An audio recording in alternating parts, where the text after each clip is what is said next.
so used to having my mic attached to me that I forgot all about that. Well, happy Mother's Day, everyone. Isn't it a gorgeous day out here in southern Utah? You know, I've never given birth to anyone, but throughout my life, I think I've mothered a lot. 30 years as a classroom teacher, I don't even know how many people I mothered. I have a beautiful niece and nephews that have been a very important part of my life. And I have mothered countless finned and furred and feathered babies. Yay. And I'm sure we all have. We all have that divine feminine quality within us that nurtures us. It doesn't matter whether we're a mother or a father or an aunt or an uncle or brother or a sister or a friend or a teacher. We all have that quality of the mother. And so today we are celebrating that amazing divine feminine that's within each one of us. If this is your first time here, we are so happy to have you here at Center for Spiritual Living. I guess I didn't introduce myself. I'm Reverend Laura Hallett. I'm a little punchy. I've spent, since Thursday afternoon, I've spent 14 hours teaching and 18 hours driving. So I'm really glad I'm not giving the message this morning. So, and I think you guys will be too. So if this is your first time here visiting for us, we have a little packet of information. If you'd raise your hand, we'd be happy to give that to you. Just tells a little bit about who we are. Looks like everybody's a return visitor today. Wonderful.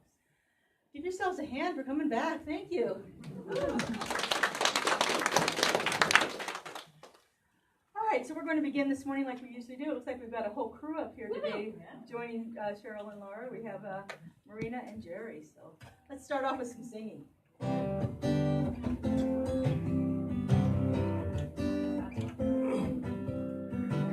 I bow to the divine in you. Feel your light, see it shining through. I am grateful you are here today. Good morning, friend, namaste.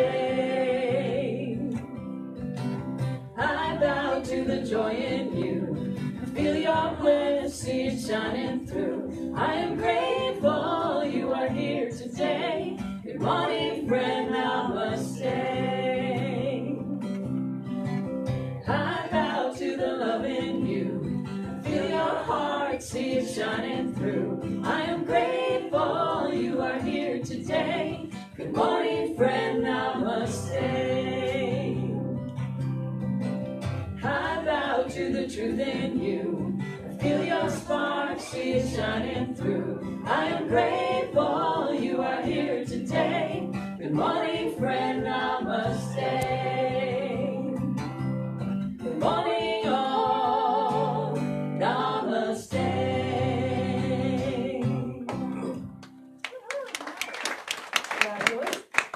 All right, so let's take a moment and stand up and greet your neighbor. Give a hug. Shake a hand, whatever's comfortable for you. Make a friend.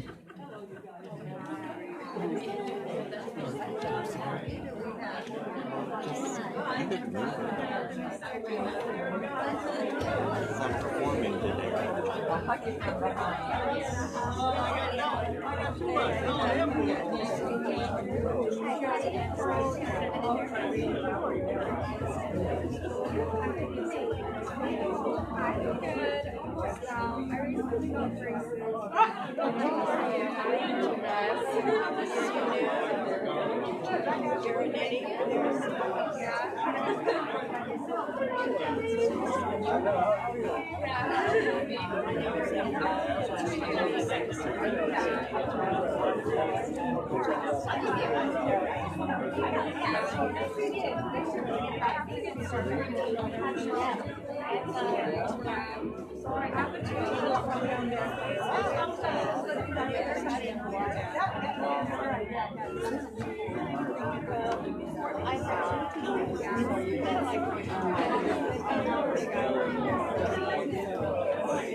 How good it is to get to know each other a little bit better, just if it's only for a few moments.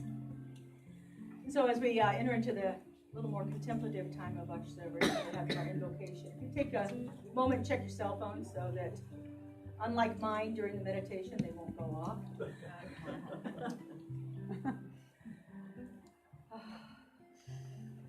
And Cheryl and Laura are going to sing us into the invocation provided today by Kelly Capsar.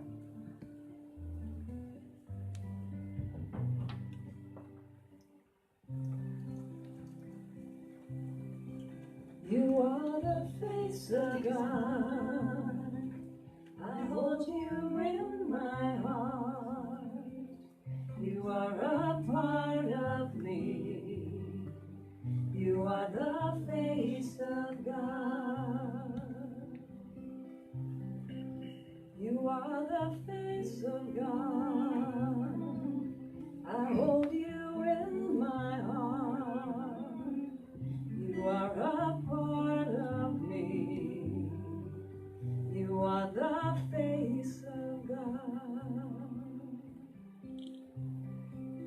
You are the face of God. The face of God. I hold you in my I heart. hold you in my heart. You are a part of me. A part of me. You are the face of God. You are the face of love. I hold you in my heart. You are my family.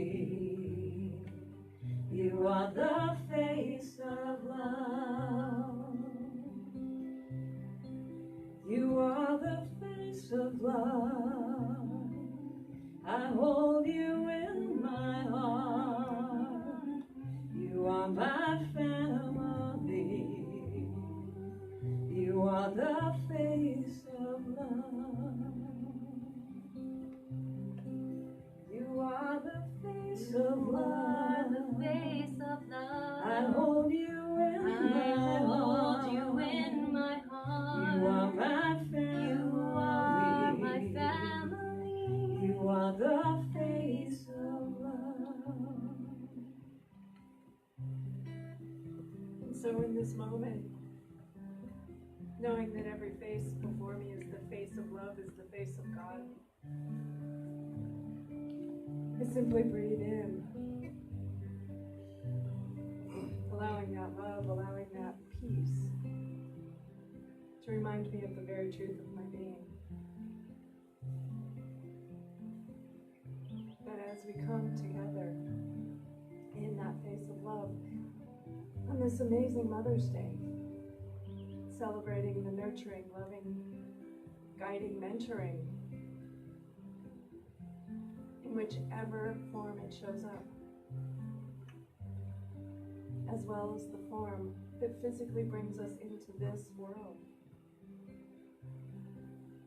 And we know that each one of these faces, each one of these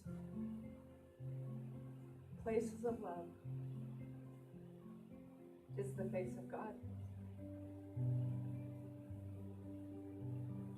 And we recognize that the very planet herself is that mothering and nurturing spirit. And that we are all one on this place, on this planet, with one mother.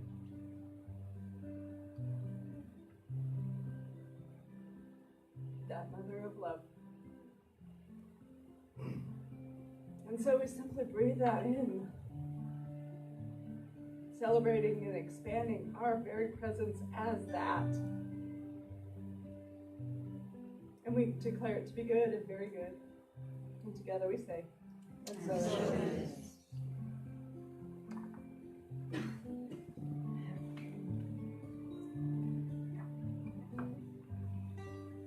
I'm going to affirm these words with Sylvia on the board. You are the face of God. I hold you in my heart. You are a part of me.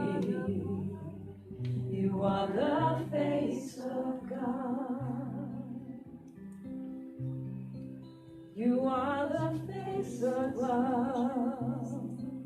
I hold you in my heart. You are my family. You are the face of love.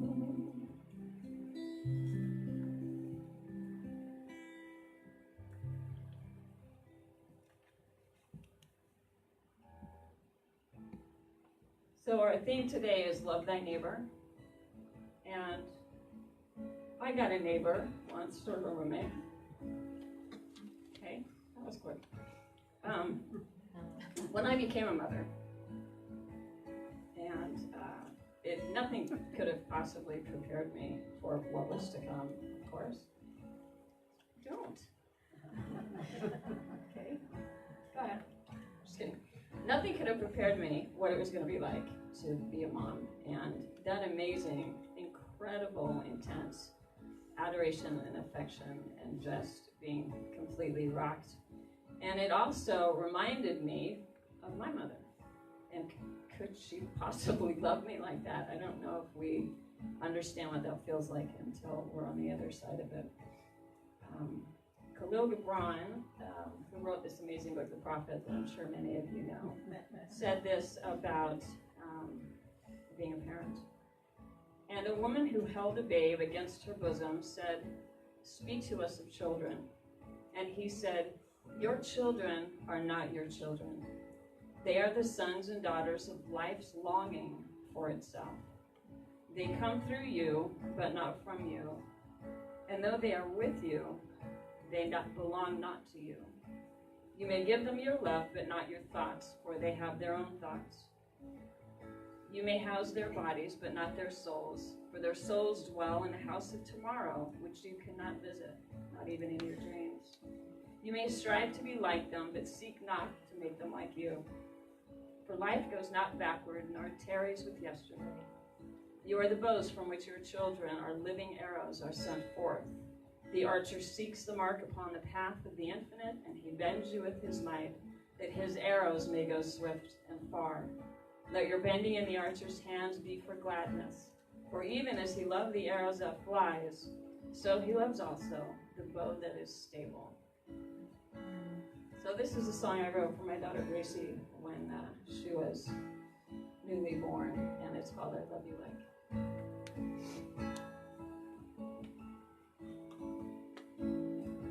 I love you like the rain falling gently on a flower. I love you like the minutes and knowing turn to hours. I love you like the sunrise brightening the morning, and the moon that floats in starlight, and all the world is glowing. Whatever you need from me, I will be. Whatever you want, you got, you'll see.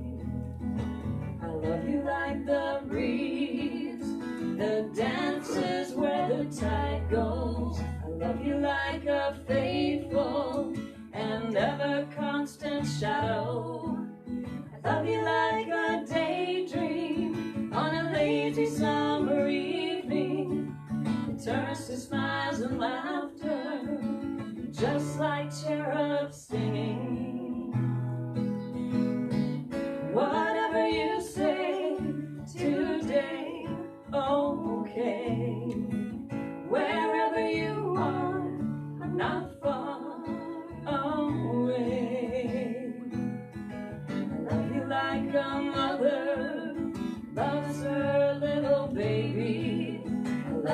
like no other. No ifs or ands or maybes. I love you, life. I love you, life. I love you, life. Like I love you. I knew I'd cry. I didn't know she would cry.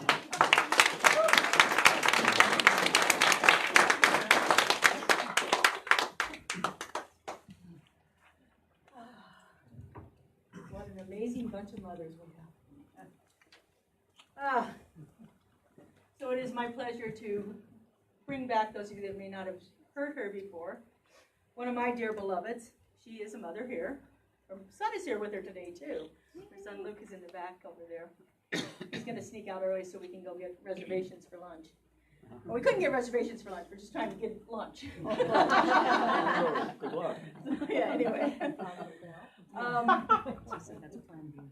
Yeah. So Reverend Colleen, Tanaka, and I have been dear friends since I was a practitioner. She was my mentor during practitioner training. We completed ministerial school together, every single course, every single day, every single moment, every single paper we had to write for 4 years. And we've been on this journey of ministry together for a long time. And so having her here today is a way I mother myself, because she certainly nurtures me with her message, with her kindness, with her love, with her patience. She also disturbs me, which is what mothers do too. She has the best way possible of shaking me at the very foundation, which is what a good mother always does. So it is my utmost pleasure to introduce my beloved friend, Colleen Tanaka.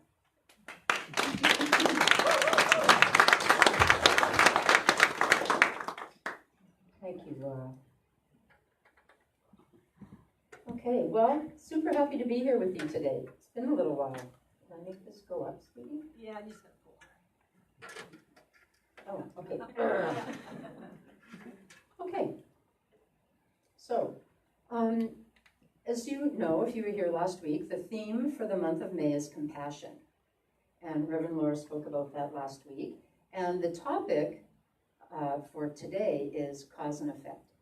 So when Reverend Laura asked me to speak today and told me that the theme was compassion and the topic was cause and effect, the first thing that popped into my mind was love thy neighbor. It's the first thing that popped into my mind.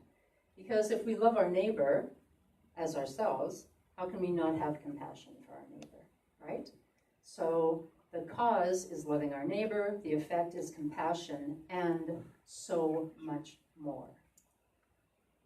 So what I want to do today is explore what love thy neighbor means spiritually, what it means spiritually.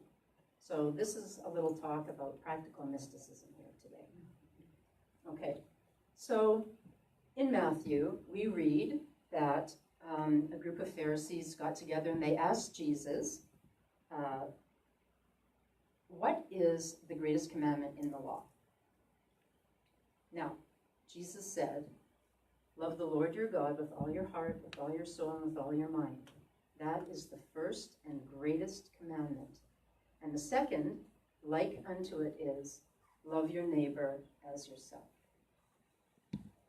Now, love the Lord your God with all thy heart, with all thy soul, and with all thy mind. That really means, metaphysically, there is no power apart from God. There's only one. And love thy neighbor as thyself recognizes the unity. If there's only one, and we are all expressions of that one, then there's only unity. So that idea of oneness and unity are the foundations of the teaching of the science of mind, of this faith and philosophy. And I'd also mention that in this faith and philosophy of science of mind, we believe that Jesus was not the exception, he is the example. And we view him as the master teacher. The master teacher. So when that teacher was asked, what are the two most important things? He said, throw everything else out and just know there's only one power and we're all one. That's what he was telling us. So what's important, I think, to hit on before we get into loving thy neighbor is, what does love mean from a spiritual perspective? not the human perspective. So when we think of love spiritually, love is not anything that can come to us. It's not coming to me from outside. It's not out there and I've got to do my best to try to get it in here and then I'm going to have love. No, absolutely not. That's backwards. The spiritual truth is I am love, incarnate, right? I'm created in the image and likeness of God. What is God? God is love. I am love. And so to understand love spiritually means to know that I am it. And it's my opportunity to open out a way for it to express, right? That love actually flows out from me because it's my very nature. And so spiritual love is universal and it's impersonal. It's the nature of every single one of us. So when we ask, what does it mean to love your neighbor? To truly love our neighbor as ourselves means that we have to make it a spiritual practice. We have to make it a spiritual practice. It's not just lip service. It's easy to say, oh yes, love thy neighbor. Well, honestly, what does that mean? It means that we're all made from the same stuff. An analogy that I really love and I use a lot in my own meditation for a lot of different things is the ocean and the wave, right? The ocean is the ocean. It's vast. It's so vast we can't see it all. We could liken that to God or spirit or the infinite invisible, right? And the wave is the individual expression of that big, huge, vast ocean. And so whether the wave is large or small, whether it comes crashing in and destroys things or it kind of whimpers to shore, no matter what the size is, the shape, the intention of the wave, the bottom line is that wave is 100% ocean, isn't it? Is it anything else? No, it's just, it's seawater, it's ocean. So it's a very good analogy when I think about, when I'm looking at someone and I'm thinking, like you're a wave, and you're a wave, and you're a wave, and you're a wave. But what's in common? You're all the ocean. No matter what kind of wave you are, you're 100% ocean. So that, understanding that, and even meditating on that and applying that is loving our neighbor as ourselves, is really recognizing the divinity that each one of us is by nature. So we are all divine, whether we realize it or not, right? We're fortunate that we have some realization of that. We're awake to that truth, which is a big bonus because there are a lot of people walking around sleeping, right? They're asleep to the truth of their own being, to their spiritual nature.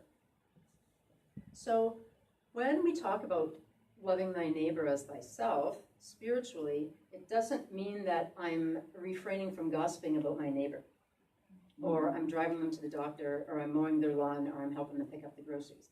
Those are all lovely things to do in the human scene, but that's not what I'm talking about.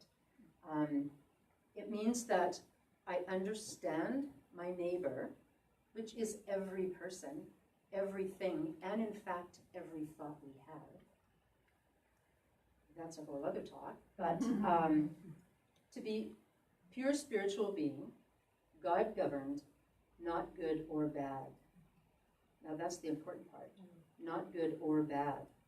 So as human beings, are we good? Some of us. And are we bad or evil? Some of us. Certainly there's that appearance. So as human beings, we can be.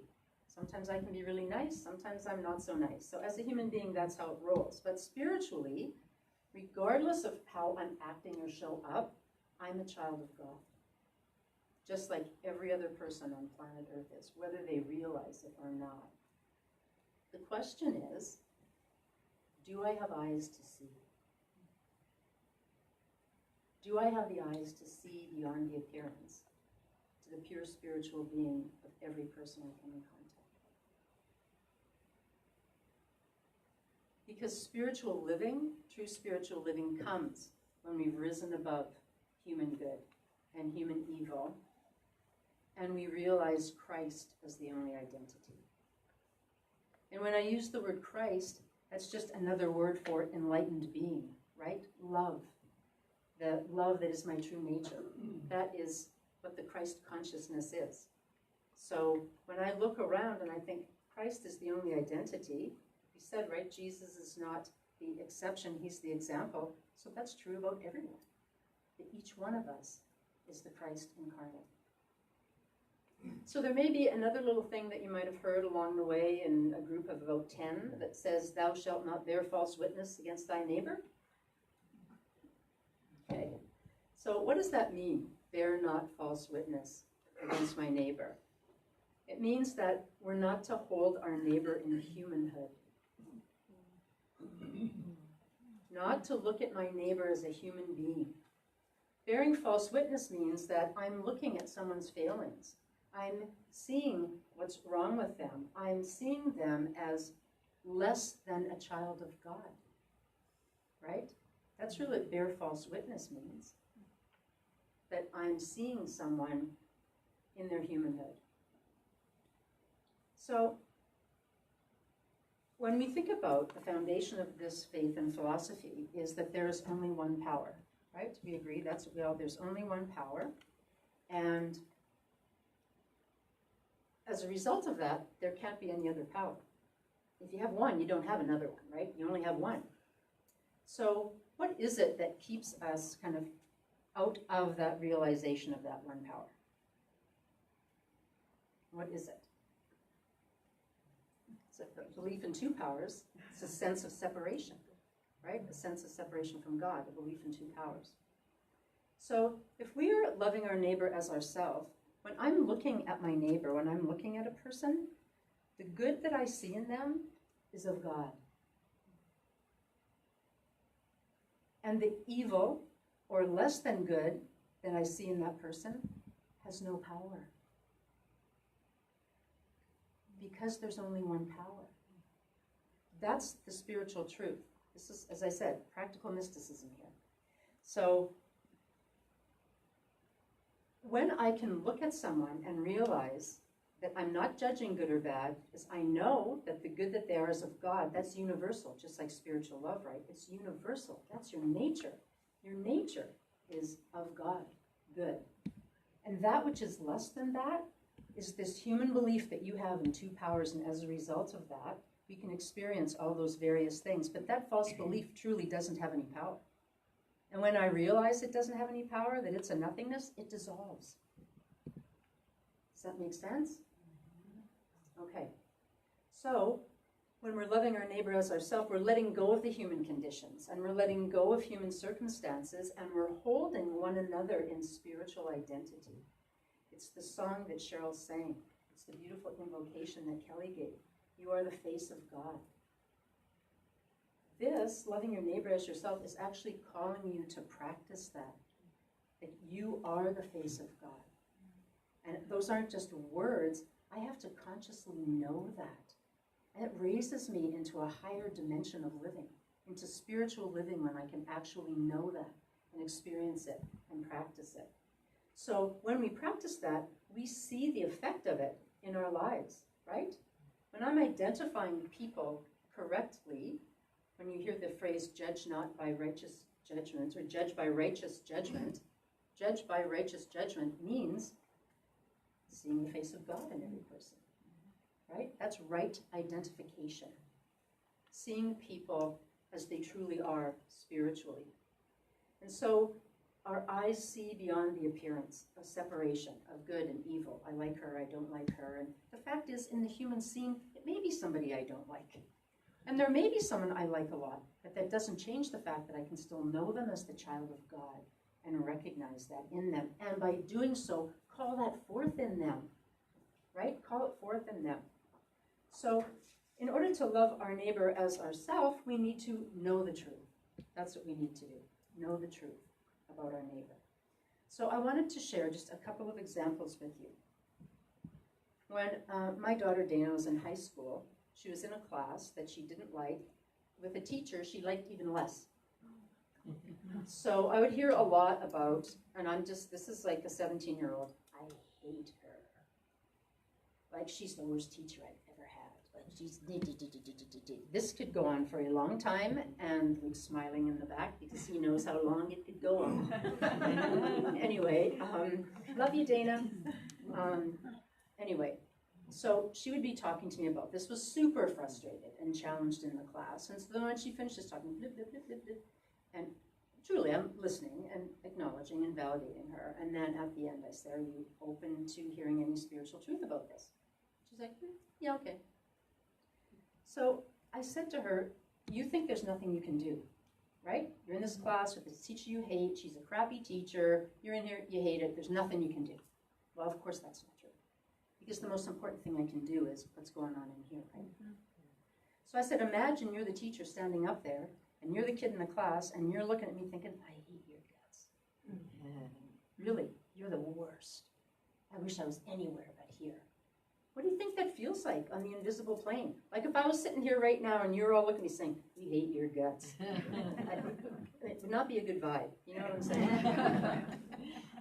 So I said to her, what if you went in there and just looked at your teacher and thought, I know that you're a child of God, that you have children that you love, right? That you are here doing the best that you can. And what if I looked beyond all this judgment that I have about you and saw the spiritual truth about you? Saw you as pure spiritual being. How do you think your interactions might change between her, you and her? So she's like, yeah, okay, I guess you could try that. But the point is, we all have that opportunity, right? Every room I walk into with a group of people, or every conversation I'm having with someone, if I'm holding them in truth, one of our teachers, Joel Goldsmith, that Laura and I love, he always says, when you're knowing the truth about someone, they don't have to know you're knowing it, but you know it. He said, in them they're thinking, there's something I like about that fella. Right? They like being around you because you're knowing the truth about them. You're recognizing something in them that they might not even recognize in themselves. How powerful is that? Really, that's powerful. So another story I wanted to share with you was when I was working at the College of Southern Nevada some years ago, there was a woman that I was working with who was kind of a liaison. I had to go through her for many things because we were in a new department.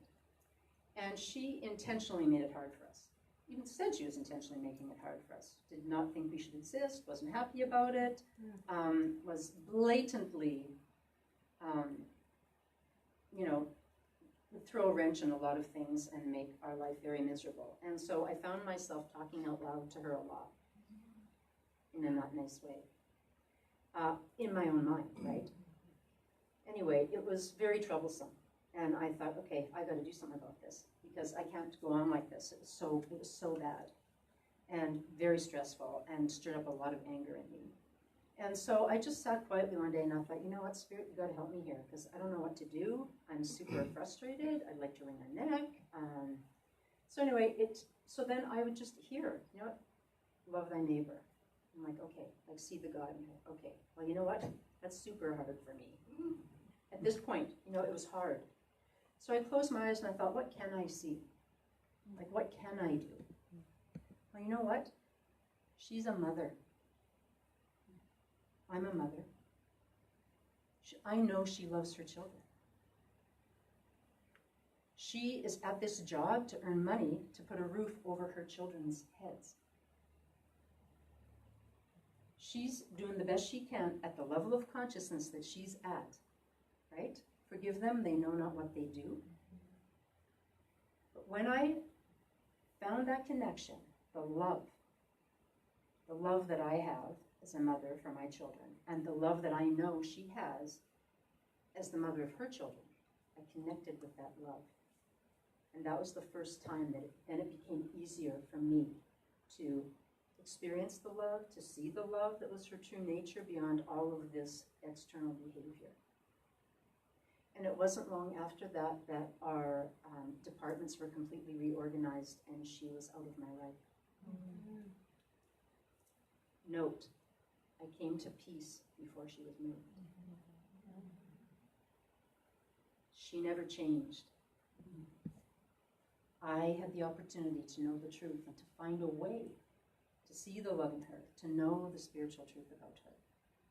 So, the final example that I want to share with you is, and I was thinking that we hear in the news often of, say, a parent who forgives and makes peace with the murderer of his or her child. We hear about that, right? When Laura and I were in school, we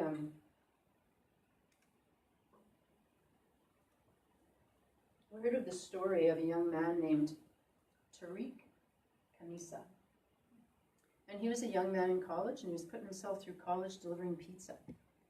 And he got an order for a pizza one night, and he drove over to deliver it right into gang territory, and a young man there shot and killed him. It was his gang initiation, to shoot and kill someone. Now, Tariq's father, Azim, got together with the grandfather of the boy who killed his son.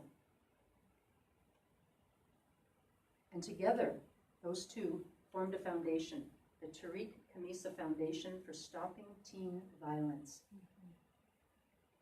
Now, Azim, Tariq's father, is very close with his son's murderer, because he knew that the only way for him to be free in this life was to forgive that young man. That's the only way that he would be free. And so he did that work. That, my friends, is love thy neighbor as thyself. At the highest level, is to look beyond how we show up as human beings and know each of us is a wave. And he saw that and forgave the child. They're very close. He's even worked to get him out on parole because he really thinks he's been rehabilitated. And then his grandfather, they formed a very close bond and travel all over the country speaking to teenagers about violence. Because really in that case, there's two victims, right? Azim's son died, and the grandfather lost his grandson because he's in prison for 31 years. So these are examples. We see examples and can look in our own life, where can I apply this? The fact is, we can apply it everywhere we go, because the I of me is the I of you. The self of me, capital S, is the self of you. There's only one. And along that line, it's interesting to note that whatever I do to you, I do to myself. Because there's no separation. I can't be doing this over here and think it's not coming back to me. There's only one self. So what I'd like to do is just take a moment, if you're willing to close your eyes for just a moment. And I invite you to bring someone to mind that perhaps you have a challenge with, or that you find exasperating or frustrating or whatever the case may be. But just bring someone to mind and see their face in your mind's eye. And I invite you to look at this person and see them as a child of God. See them as that wave that is 100% ocean.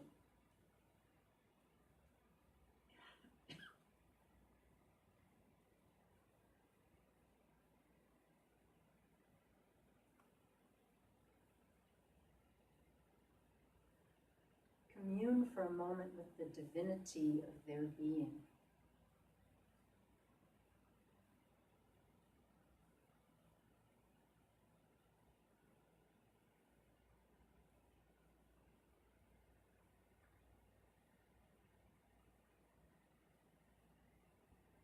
And just acknowledge that on the spiritual level, all is well between our souls.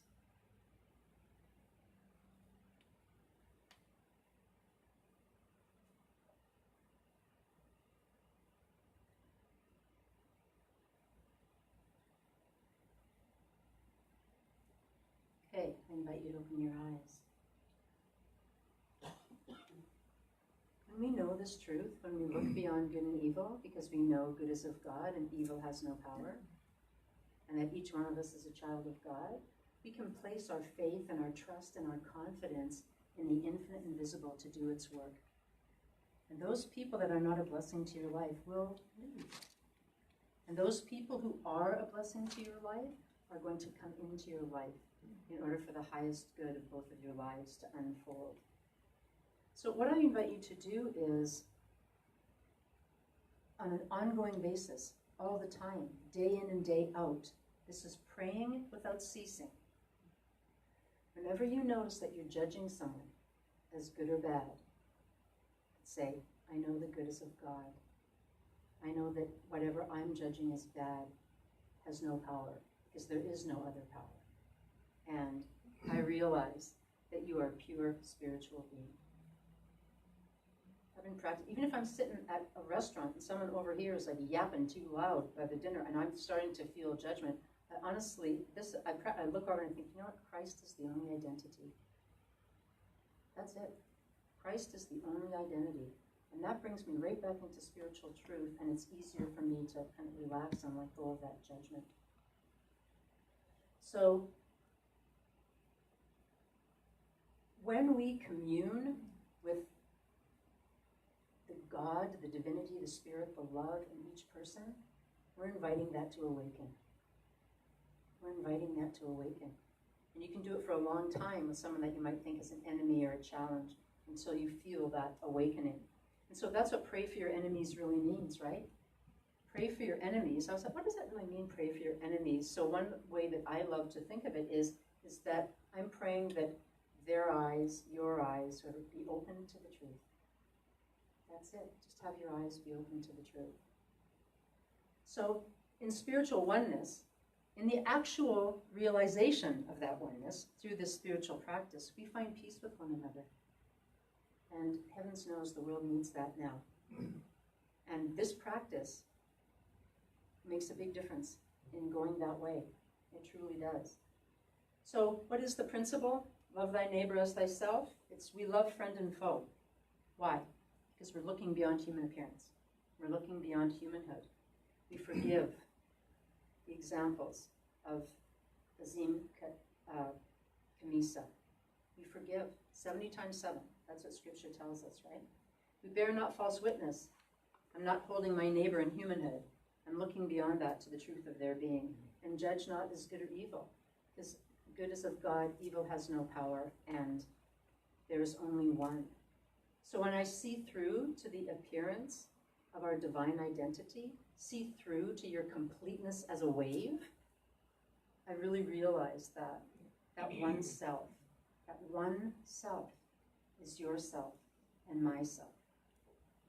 And the most important thing is, when you say love thy neighbor as thyself, I need to know that about myself. Love thy neighbor as I love myself. So know this truth about yourself. Honor that truth about yourself. And I invite you to practice that, to love your neighbor as yourself, and just see how things transform and how you feel. Because when we rise above that good human and bad human stuff, we rise into a higher dimension of consciousness where truly transformation is possible, as is demonstrated by Azim and the grandfather, right? So, on this Mother's Day, I invite you to remember that our true parentage is divine. Right? Call no man upon the earth your father. Call no woman upon the earth your mother. We're children of God, and every person on planet Earth is. And I invite you to consciously know that. Namaste. Namaste.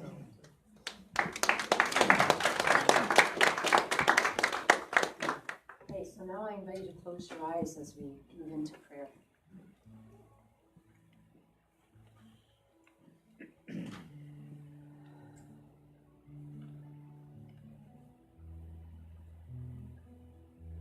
Beloved Spirit, I give thanks for the truth that has been spoken here today. For the truth is, we are all one in God. There is only one life that is perfect, whole, and complete, that is my life right here and now, and is the life of every single person on planet Earth, every person. And so in this moment, I say yes to that truth. I say yes, and I step out in a greater awareness of it than I ever have before, beyond intellectual knowing into the actual practice of it. For as an awake spiritual being, I am called to see the truth in every person I meet, called to lift up the consciousness of humankind, called to say yes to seeing the beauty, the grace, the divinity in each and every person. And what I know is that when and as I know this, I am set free. I'm lifted up into a higher realm of consciousness, into pure spiritual love, recognizing and knowing that I am love. My very nature is love. And I open up my heart and I allow that love to flow out. And it flows out by knowing the truth, by looking beyond the appearance, by seeing with spiritual eyes the divinity in each and every person I encounter, each and every day. It is a spiritual practice. It is praying without ceasing. And I say yes to it right here and right now. And I'm lifted up into that spiritual love that sets me free, that lifts up the consciousness of humanity. It is my honor. It is my privilege. It is my responsibility as a child of God to recognize and acknowledge the Christ in each and every person I come in contact with. And I am blessed by this practice. And I set myself free and I set others free. And I'm filled with gratitude for the opportunity to practice the presence of God, to practice truth, and to be a revealer of truth, and to be someone who lifts up humankind into our spiritual identity. And for this, I'm truly grateful. And so it is.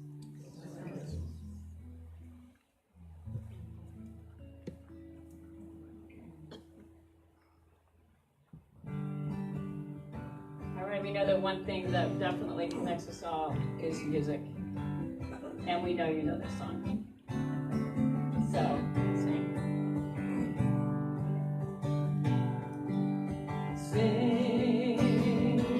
Sing a song. Sing out loud. Sing out strong. Sing of good things, not bad. Sing of happy, not sad.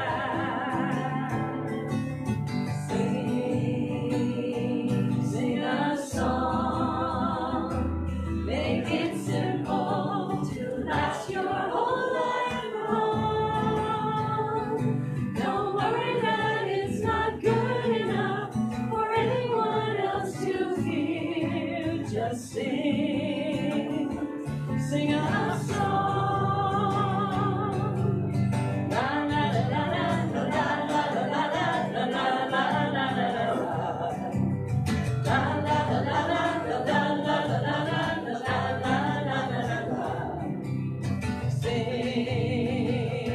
Sing a song. Let the world sing along. Sing of love there could be. Sing for you and for me. Sing a song. Make it simple to last your whole life long. Don't worry that it's not good enough for anyone else to hear. Just sing a song. La la la la la la la la la la la la la la. La la la la la la la la la la la la. Sing a song. Just sing a song. Woo.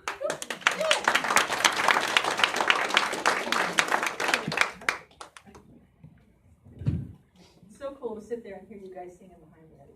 I love that. And thank you guys for choosing songs we can all sing with. So now is that time that we go into the sharing of our tithes and offerings. We have new ways of giving. If you're interested in that, we have a text to give. All you do is text this number and say give, and it'll send you to the secure website that we have set up to donate that way. Or we have a new online giving link too that you can use as well. And, you know, we're always happy to take your cash too. So. So as you prepare your offering this morning, would you hold it next to your heart? Give it a silent blessing.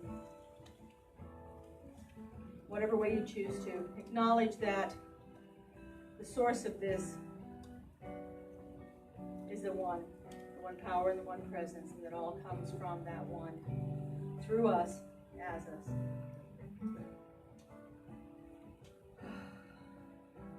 And so, when you're ready, would you repeat after me?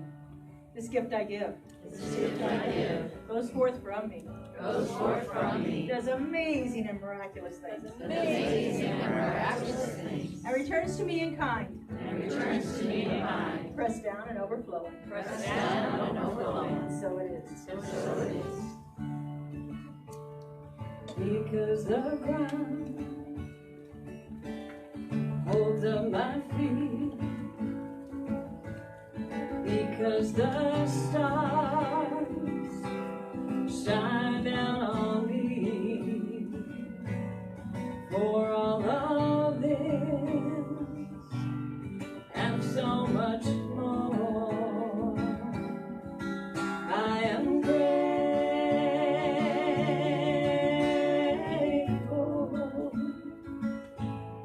because there's air for me to breathe.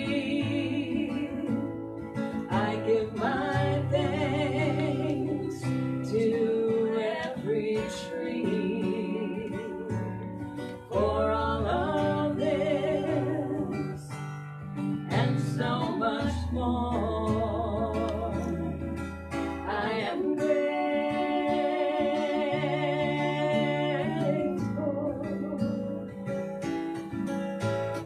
grateful, grateful, grateful,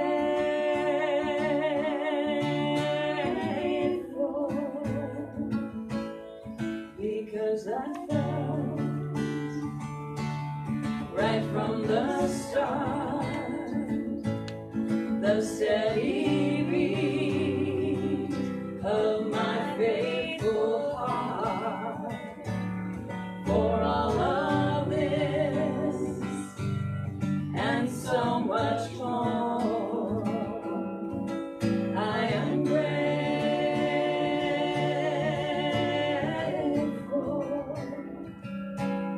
because I think, because I feel, because there's mystery to reveal, for all of this and so much more. I am grateful,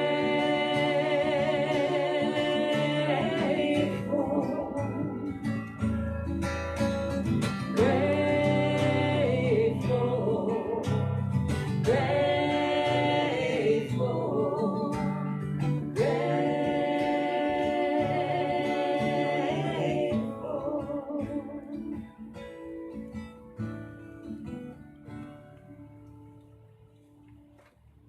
Every time I hear that song, I remember the first time I heard it. It was the inaugural debut of it at Asilomar, when Erica Luckett was telling about surviving cancer.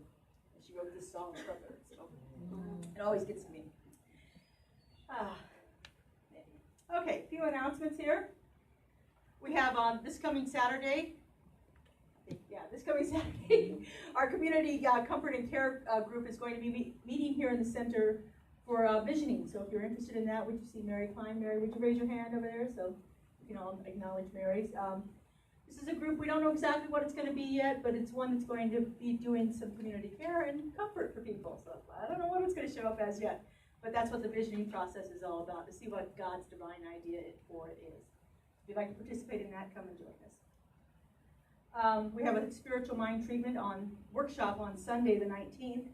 I'll be facilitating this. The prayer that you heard Reverend Colleen do is a spiritual mind treatment.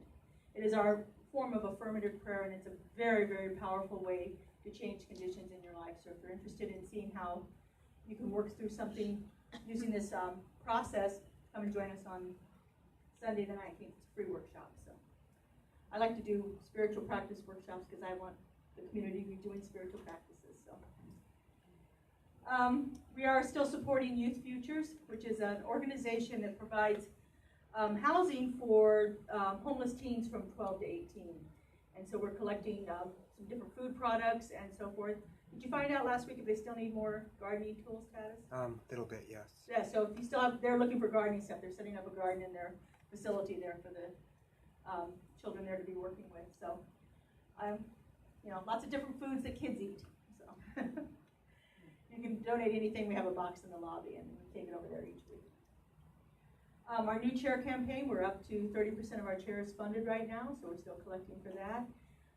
Our core council voted to go ahead and buy 50% of them, so we'll have those here in a few weeks. The new chairs will be coming in, but we're still collecting for that so we can get these beautiful chairs. If you haven't sat in it yet, it's over there with the basket of extra Mother's Day things. If you want extra Mother's Day things, take those too with you. Anyway, consider supporting our chair campaign. Our Science of Mind discussion group meets each Monday from 4 to 5:30 right here in, I think they're over here in this room now. But coming by, and they like to call it loosely, what did she say? And after Reverend Colleen's talk here, I'm sure there's going to be a lot of discussion about that. So very powerful practice. So come by and see, facilitated by Chris, Gwen, and Sue, or some combination of them, whoever is able to make it that day. Our book of the month is Tattoos on the Heart. It's a book on boundless compassion, the power of boundless compassion. It's a phenomenal book. Reverend Colleen and I read it in ministerial school, and it's one of our go-to books now. So if you're interested in joining our book study group, is there still any books, any copies left of it in the library? We've sold them all in the library, in the bookstore. A little punchy. Okay, and my office hours this week. If I can bring myself in after this weekend, I'll be here on Wednesday and Thursday, so come by and see me. If you're interested in talking about anything we have going on here. Check out our bookstore. Sue's done a wonderful job of getting things in there. We do have some Mother's Day gifts, so if you need a last-minute gift for one of the mothers in your life, go ahead and check out that. And I forgot to change this. Kelly is doing prayer today. Kelly, who did the invocation, will be in this room over here. I'm Cheryl and Laura doing prayer after service. If you're interested in having your own personal spiritual mind treatment for something that's happening in your life right now, and it doesn't have to be something bad. Maybe there's something really good and you want it to continue. See her and she'll be happy to offer you a personal prayer.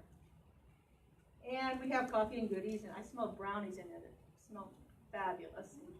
I'll have to stay away from that. But anyway, check out our snacks here and spend a little time in fellowship. Yeah, it's time for me to stop talking. All right. Oh, one more thing. All right. Let's stand and join hands. Potluck next week. Oh, right. Thank you. Potluck next week. Yes. And hiking, I forgot that too. Yeah, well. Oh, okay. Please repeat after me. Something wonderful is happening through me right now. Something wonderful is happening through me right now. It is this thing called life. It is this thing called life. Life is in my mind. Life is in my mind. Life is in my body. Life is in my body. Life is who I am. Life is who I am. I express it. I express it. I share it. I share it. And I show up as it. And I show up as it. Just the way that it is. Just the way that it is. And just the way that it's becoming. And just the way that it's becoming. Thank you, life. Thank you, life. And so it is. So it is. It's a new day, today it's a new